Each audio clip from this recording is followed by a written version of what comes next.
Welcome back to Farooq English teaching home. আমরা sentence formation নিয়ে class করছিলাম।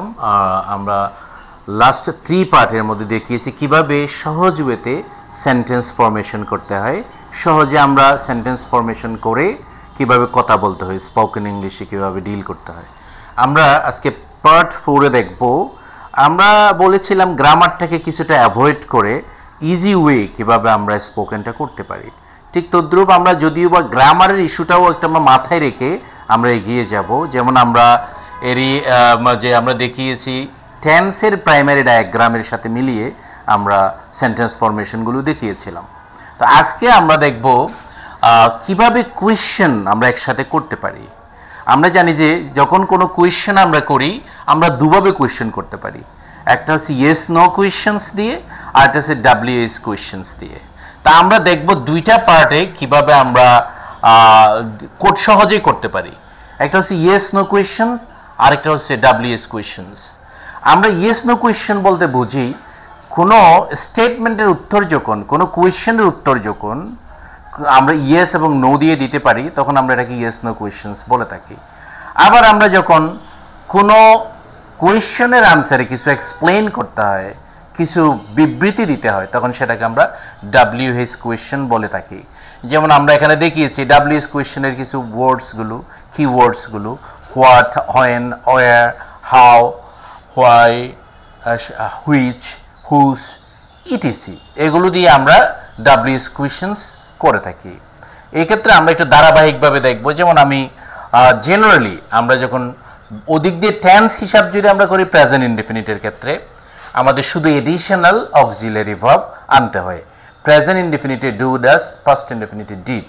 দ্যাট মিনস আমরা জেনারেলি এটা টেন্সটাকে হাইলাইট না করে আমরা বলতে পারি ডু, ডাজ, ডিড ফর্মেটে আমরা কিভাবে কোয়েশ্চেনগুলো করব। তাহলে আমরা একটা স্ট্রাকচার আকার আমি দেখিয়েছি সহজ করে যেন আমরা বুঝতে পারি।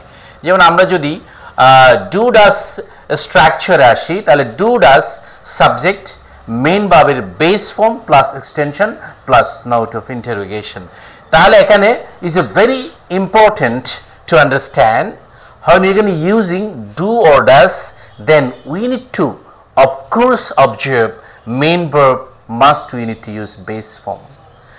তাহলে আমরা এখানে দেখব do does plus subject plus main verb base form oblique does plus subject plus main verb base form plus extension plus note of interrogation. তাহলে আমরা এই স্ট্রাকচার দিয়ে ইন জেনারেল যে বেস ফর্মের জেনারেল সিম্পল প্রেজেন্টের স্টেটমেন্টটাকে যখন আমরা ইন্টারোগেটিভে রূপান্তর করব তখন আমরা ডু ডাজ অক্সিলারিটা অ্যাড করলে হয়ে যাবে। তাহলে আমরা এখন দেখব অন্যান্য টেন্সের ক্ষেত্রে, অন্যান্য বাক্যের ক্ষেত্রে ওই বাক্যের অক্সিলারিকে সাবজেক্টের শুরুতে এনে শেষে নোট অফ ইন্টারোগেশন দিলে হয়, কিন্তু শুধুমাত্র সিম্পল প্রেজেন্টের ক্ষেত্রে আমরা দেখব যে ডু অবলিক ডাজ অক্সিলারি ভার্বটা আনতে হয়। তো সেক্ষেত্রে আমরা দেখলাম স্ট্রাকচার আমরা এখানে শো করেছি যেন আমরা সহজে বুঝতে পারি। Do oblique does plus subject plus main verb base form plus extension plus note of interrogation.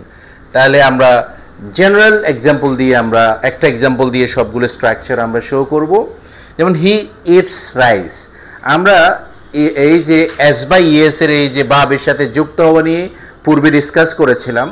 তাহলে সেই ধারাবাহিকতায় আমরা জানি থার্ড পারসন সিঙ্গুলার হলে সাবজেক্ট, আর বাক্যটা যদি প্রেজেন্ট ইনডেফিনিট বা সিম্পল প্রেজেন্টে হয় তাহলে ভাবের শেষে এস বা ইএস যোগ হয়। তো সেক্ষেত্রে আমরা দেখব হি ইটস রাইস, সেক্ষেত্রে এস বা ইএস থাকলে আমরা ডাস ইউজ করব। তাহলে আমরা যখন ইন্টারোগেটিভ করব ডাস হি ইট রাইস, তাহলে আমরা যদি অন্যান্য ক্ষেত্রে শুধু S by ES third person singular ব্যতীত অন্যান্য ক্ষেত্রে আমরা ডু ইউজ করব। যেমন আমরা একই বাক্যটাকে যখন পারসন দে ইউজ করব দে ইট রাইস, তাহলে আমরা এখানে ডু ইউজ করব ডু দে ইট রাইস। তাহলে আমরা এটা দেখতে পেলাম থার্ড পারসন সিঙ্গুলার যদি সাবজেক্ট পারসন হয়, বাক্য যদি প্রেজেন্ট ইনডেফিনিটের হয়, ভাবের সাথে এস বাই এস যোগ হয়, যেখানে এস বাই এস যোগ হয় সেখানে আমরা ডাজ দিব, বাকি সবগুলোতে ডু ইউজ করে আমরা ইন্টারোগেটিভ করতে পারি। এরপর আমরা যদি এটাকে যদি আমরা নেগেটিভ ইন্টারোগেটিভে রূপান্তর করি তাহলে কি হবে, don't they eat rice, doesn't he eat rice. তার মানে আমরা এটাকে নেগেটিভ ইন্টারোগেটিভে রূপান্তর করতে পারি। তাহলে আমরা দেখলাম ইয়েস নো কোয়েশ্চেন কিভাবে করতে হয়, ঠিক একই স্ট্রাকচারে যদি আমরা ডাব্লিউএস এ রূপান্তর করে ফেলতে পারি তাহলে আমাদের কাজটা শেষ। তারপর ডাব্লিউএস কোয়েশ্চেন্স দিয়ে আমরা যখন কোয়েশ্চেন করব সেক্ষেত্রে আমরা স্ট্রাকচারটা একটু দেখব। ডাব্লিউএস কোয়েশ্চেন্স আমরা বলেছি যে ডাব্লিউএস কোয়েশ্চেন কারা, এগুলো আমরা দেখেছি। এরপর WS question auxiliary verb plus subject plus main verb plus extension plus note of interrogation, এভাবেও আমরা ডাব্লিউএস কোয়েশ্চেন করতে পারি। তো সেক্ষেত্রে আমরা একই বাক্য দিয়ে দেখব, they eat rice, he eats rice. সেটাকে যদি আমরা ডাব্লিউএস কোয়েশ্চেনে রূপান্তর করি তাহলে আমরা স্ট্রাকচারটা ফলো করব। যেমন what, WS what, do auxiliary verb do দিলাম, সাবজেক্ট দে, তারপর ভার্বের মেইন ফর্ম, তাহলে ভার্বের মেইন ফর্ম বেস ফর্মটা আমরা দেখলাম ইট, তাহলে হোয়াট ডু দে ইট, তাহলে আমরা আনসারে পেয়ে যাচ্ছি। তাহলে তারা কি খায়, উত্তর আসবে রাইস, ভাত খায়। তাহলে আমরা সহজেই বুঝতে পারলাম একই, শুধুমাত্র আমরা যদি একটু টেকনিক অ্যাপ্লাই করি, আমরা যদি এর আগে কোয়েশ্চেন করেছি সেটার সাথে যদি ডাব্লিউএস কোয়েশ্চেনটা অ্যাড করে দিই তাহলেও হয়ে যায়। তাহলে আমরা এর আগে দেখলাম যে ডু দে ইট, শুধুমাত্র অবজেক্টটা বাদ যাবে। তাহলে হোয়াটটা আমরা লাগাই দিলাম হোয়াট ডু দে ইট, তাহলে আনসার যেটা আসবে সেটা আমাদের কোয়েশ্চেন থেকে বাদ যাবে। তাহলে রাইস, তারা কি খায়, ভাত খায়, আনসার হবে রাইস, তার মানে দে ইট রাইস। ঠিক আমরা যেটা থার্ড পারসন সিঙ্গুলার অ্যাপ্লাই করলাম, এখানে হোয়াটের ক্ষেত্রে ডাব্লিউএস এও হোয়াট বসালাম, ডাজ বসালাম, হি বসালাম, ভার্বের বেস ফর্ম বসালাম, what does he it, answer হবে হি ইটস রাইস। তাহলে আমরা দেখতে পেলাম কিভাবে two ways how we're going to make questions. One pattern is yes no questions and other is WS questions. Both ways we can make question, we can form question. তাহলে সেই ক্ষেত্রে আমরা পেলাম যে সিম্পল ইনডিফিনিট, যেটা আমরা গ্রামারে বললে উভয় বলতে পারি, আমরা যদি এটাকে অ্যাভয়েড করে ডু ডাস ভার্ব দিয়ে বলতে পারি, অর্থাৎ আমরা তাহলে ডু ডাস ভার্ব দিয়ে অনেকগুলো কোয়েশ্চেন করতে পারি। যেটা টেন্সের ক্ষেত্রে যেটা প্রেজেন্ট ইনডিফিনিটে আমরা অনেকগুলো কোয়েশ্চেন করি, ঠিক আমরা এটাকে ইন্টারোগেটিভ যখন করব ডু ডাস ফর্ম দিয়েও আমরা করতে পারি। ঠিক এটাকে একইভাবে আমরা ডাব্লিউএস এ রূপান্তর করলে শুধুমাত্র ডাব্লিউএস কোয়েশ্চেনের রিলেভেন্ট ডাব্লিউএস কোয়েশ্চেনটা আমরা আনলাম, তারপরে স্ট্রাকচার আগের মতো হুবহু অ্যাড করে দিলেই এটা সিম্পলি ডাব্লিউএস কোয়েশ্চেন্স হয়ে যাচ্ছে। এটা আমরা এরই মধ্যে দেখতে পেলাম। ঠিক তদ্রুপ আমরা যেটাকে প্রেজেন্ট কন্টিনিউয়াস টেন্সে বলে থাকি, সেটা যদি আমরা সিম্পলি আমরা স্পোকেনে ইউজ করি তাহলে আমরা স্ট্রাকচারটা অ্যাপ্লাই করলে হয়ে যাচ্ছে। বাক্যের শুরুতে অক্সিলারি ভার্ব, তারপর সাবজেক্ট মেইন ভার্বের ING form plus extension plus note of interrogation. তাহলে সেই ক্ষেত্রে আমরা জেনারেল বাক্যগুলোকে একই বাক্যটাকে আমরা দেখিয়ে দেব কিভাবে আমরা সহজেই প্রশ্নটা করতে পারি, কোয়েশ্চেন করতে পারি।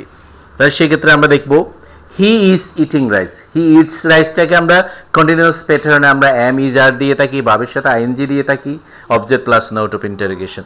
তাহলে এই ক্ষেত্রে একটা সুবিধা অন্যান্য টেন্সের বা অন্যান্য প্যাটার্নের ক্ষেত্রে সুবিধাটা হচ্ছে আমরা অক্সিলারি ভার্বটাকে সাবজেক্টের আগে নিয়ে আসতে পারি, তারপর কোনো চেঞ্জ নাই, হুবহু সব কিছু দিব, অ্যাড করে দিব, তারপরে শেষে note of interrogation, he is eating rice, is he eating rice. তাহলে আমরা বুঝতে পারলাম বাকি সবগুলোই খুব সহজ।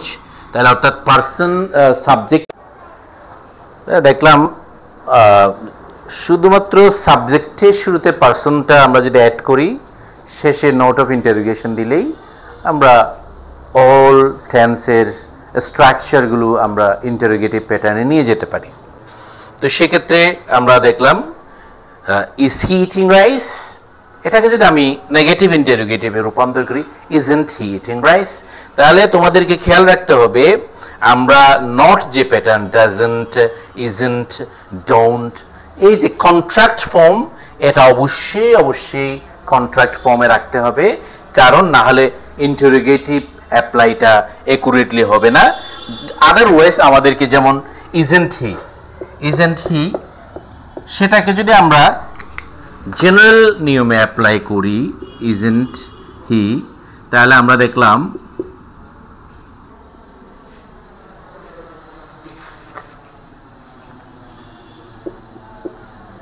কন্ট্রাক্ট ফর্ম, এটা শর্ট কন্ট্রাক্ট ফর্মটাতে আমাদেরকে ইউজ করতে হবে, না হলে স্ট্রাকচারালি কারেক্ট হবে না।